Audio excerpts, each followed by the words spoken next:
Nick, I actually forgot to look at our fundamental rights as a recap.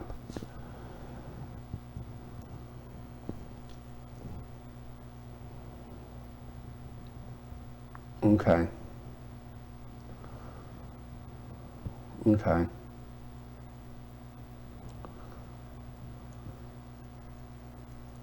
I just saw your text too. Thank you.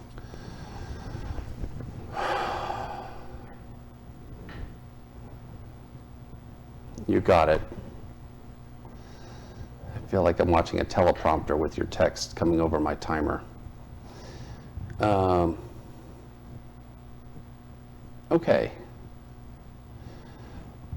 Oh shoot, but I have the... Nick, text me back. Is it a problem if I go back to the slides for a recap or not? No, actually it's probably going to be distracting. And I'll probably do a better recap if I don't. Never mind. So I'll count down and get started when I'm ready.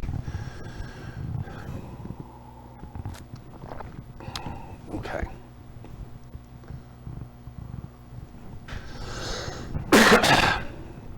10, 9, 8, 7, 6, 5, 4, 3, 2, 1. Well, hello again. It's your professor, Leopold Ludeman. And just to make sure we're all on the same page, you are in data privacy. This is segment 1, or first semester, part 4. What I like to do is go back and recap a little bit of the last lecture just to make sure we're on the same page and try and put this all in perspective so it fits into the roadmap of where we're going. So, having said that, last week we covered fundamental right, question mark. The reason why I put that is we went through the UN document of 1948 and looked at what many countries agree is a fundamental right of privacy, the right to be left alone, and the right to freedom. However, therein are different opinions of what is freedom and isn't, what is their right and isn't, especially when it comes to the potential for harm. Can we look at somebody else's privacy and potentially invade it just a little bit in order to prevent a greater harm? There's a debate. Also, what about commercial speech? Can we infringe a little bit on that? What is a benefit to the customer that they may appreciate versus what is an imposition in their privacy in terms of a business? And how much is it worth for a customer to pay or give up versus how much is it worth for a business to use? I had on there Facebook and other things. They're free, right? Free.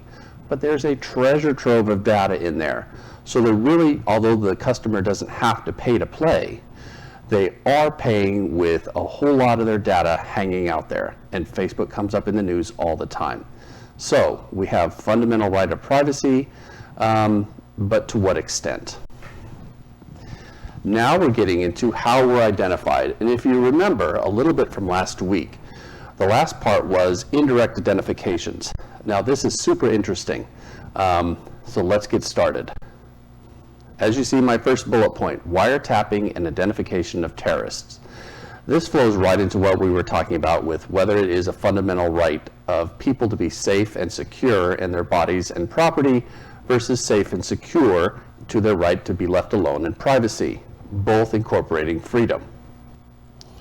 So, having said that, it's clearly how, well, after 9/11, the Bush administration deemed it in the public interest, given the terrorist attacks, that they were collecting and tapping a whole lot of phone conversations, looking for potential terrorists, watching internet usage and patterns, looking for terrorists, all sorts of things. This came out to light to public outrage, but only for some. What a lot of people also said is, I don't have anything to hide. And you know, if you think about it, that tends to it initially makes sense for those of us that aren't criminals. So what if the government seems to know that I ordered a pizza on Friday night, that I called my mother in Canada, and that I filled up my tank with gas on Thursday afternoon? No big deal, right?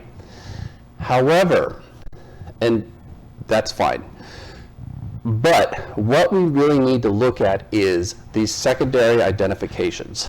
So, and this goes into, you will see how this all falls. I like to think of it as a cascade of events. Or, with the CCPA, we'll get to that, it's not any one thing specifically, but when you add up a whole bunch of other things, we can find out all kinds of information. Now, the reading materials I give you, and a lot of this you'll see because it's dealing with data and numbers, I want you to keep in mind, and maybe I should have told you this before the last read, but you will see there's a whole lot of complicated mathematical and statistical analyses. I cut that out on the reading pages. I'm sure some of you went ahead and thumbed through it. There is some good information, but just to be fair, we're not in computer science. We're not in getting advanced degrees in mathematics, and I'm not going to hold you accountable nor put those mathematical equations on the quizzes or tests. If you want to look into them and read them, that's fine. I'm happy to discuss them with you, but they're going to be outside of class and they won't be tested. So, and I really don't want you to go into the detail of learning those. For example, one of the next upcoming lectures is a publication from MIT, and very different from law school. So, having said that, let's get into some of the reading materials. One of the most interesting, and I'm not sure how many of you have heard about this, but it's very famous. There was a Netflix study done in 2006. And let's start off with this. So it was out of the University of Texas in Austin. So Netflix, for those of you who are old enough to remember, dealt a lot with DVDs sent over the mail. The internet portion of their service was very small 14 years ago and earlier. Having said that, Netflix had a push to have people rate their movies. They promised the data would be anonymous. In fact, I think I have the exact words here from one of your reading materials. There we go. All customer identifying information has been removed. All that remains are ratings and dates. Removing identifying, so, sounds pretty anonymous, right? You rate the movies, the dates they were rated, doesn't say who or where or anything else. How could that be identified, right? Well, they did it. And you'll know exactly what I'm getting this to in your reading, but I want you to understand how. And we'll go into an Amazon reviews that is much more recent in 2018 that you also had in your reading. Overall, what I want you to realize is if one set of data is anonymous or anonymized and scrubbed, so they speak, to compare it to another data set, a lot of facts can be uncovered. And that's where we're going with all of this. So specifically, as you recall, just as a recap, the Netflix studies, the two professors that did that had two friends that rated the movies on Netflix. They got their information, they compared that, and then with an algorithm, they were able to uncode a whole lot. So, and we'll go into a little bit now, we'll get into it later, as to the better way of anonymizing this data, because it's been clearly demonstrated over and over that anonymous data is not truly anonymous and thus identifiable, which runs afoul of the CCPA and many other privacy policies around the world.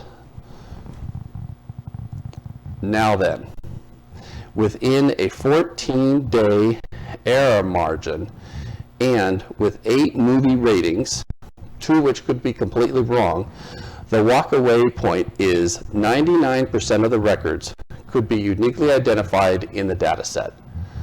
That means 99% of the ratings and people they came from could be identified. And if they only had 2 ratings, 68% with a 3-day error on the dates could identify the persons it came from. Shocking, right?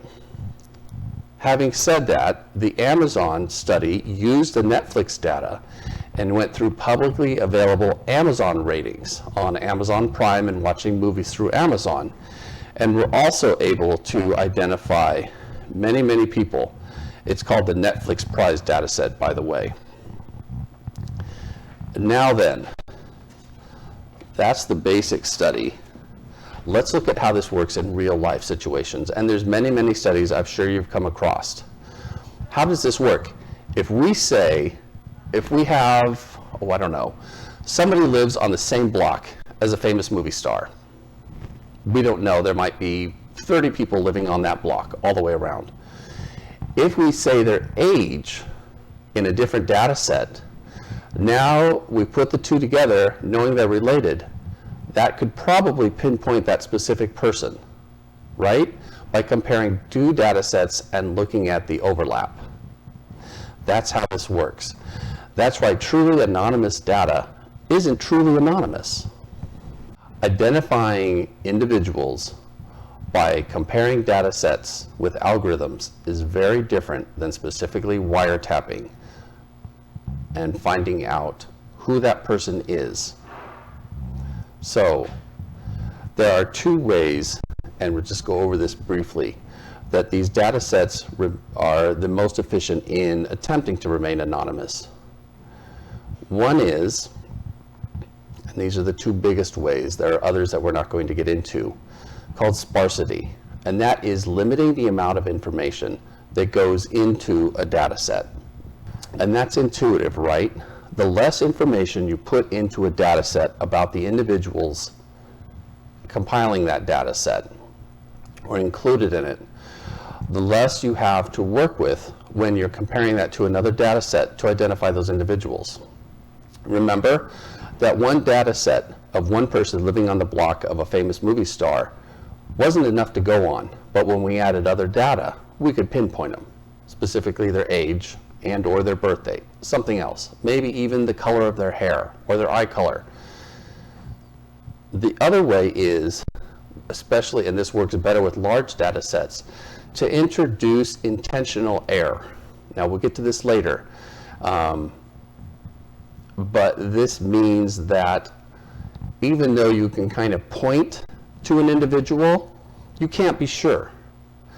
With the reason why you're using that data, the error might be enough to incorporate and still get the main point out of the data, and you know you're working with not the most factual and most accurate data, but the trade-off is you don't know for sure if it's that person because there is error introduced into the data set. So let's get to that later. Financial accounts, back to I don't have anything to hide. There are other ways too, and now what I'm saying is even if you don't have criminal activity to hide, anymore privacy seems to be like Justice Posner said, not so much the right to seclusion or wanting to be secluded, but it seems everybody has something they don't want privately let out. I think it was a TED Talk, where the speaker was saying, he was talking about people say, I don't have anything to hide. And there's all sorts of very witty answers, but the one that stuck with me is, well, if you don't have anything to hide, I will create an email. I want you to give me all of your financial account information, all of your passwords, send it to me on the email. Let me look around. He said not one person has ever taken him up on that. So even if they're not doing criminal activity, they still don't want to be their business to be poked around in, to put it plainly.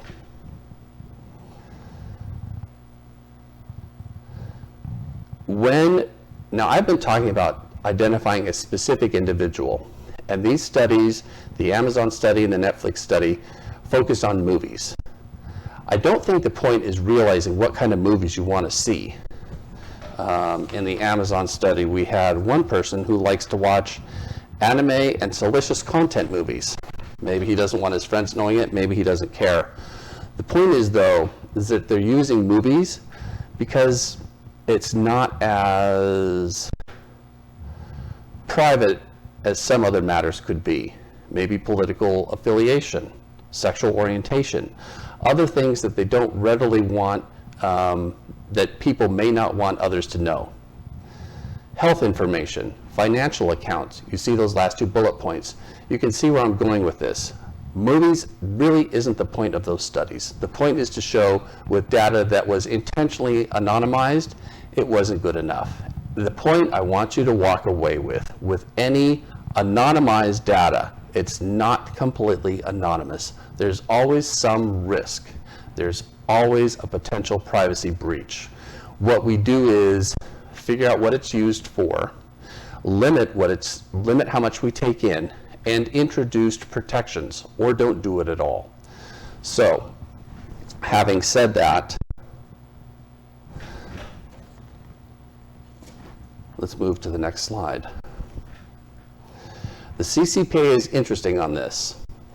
As I hinted before, I was talking about specifically identifying an individual. The CCPA talks about personal identifiable information that identifies or relates to a person. It may not have to be and point out that specific individual. It may be enough to relate to them. Of that famous person that lives on the block, there might be 5 blonde-haired people. If they identify blonde hair, that certainly relates to them, even though we don't know which one of the 5 is the person that we're identifying. That's enough to run afoul, potentially, of the CCPA. Again, that's California's new privacy law. There is other biometric information. That means things that have to do with your biological person.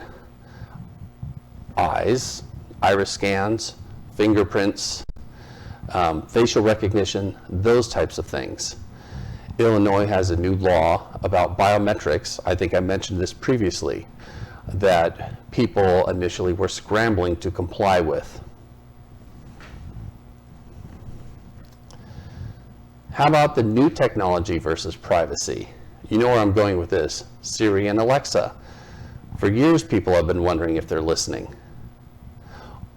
But even more than listening, even if it's not, there's all kinds of data that's being captured by both Apple and Google through Siri and Alexa, right? What are they doing with it?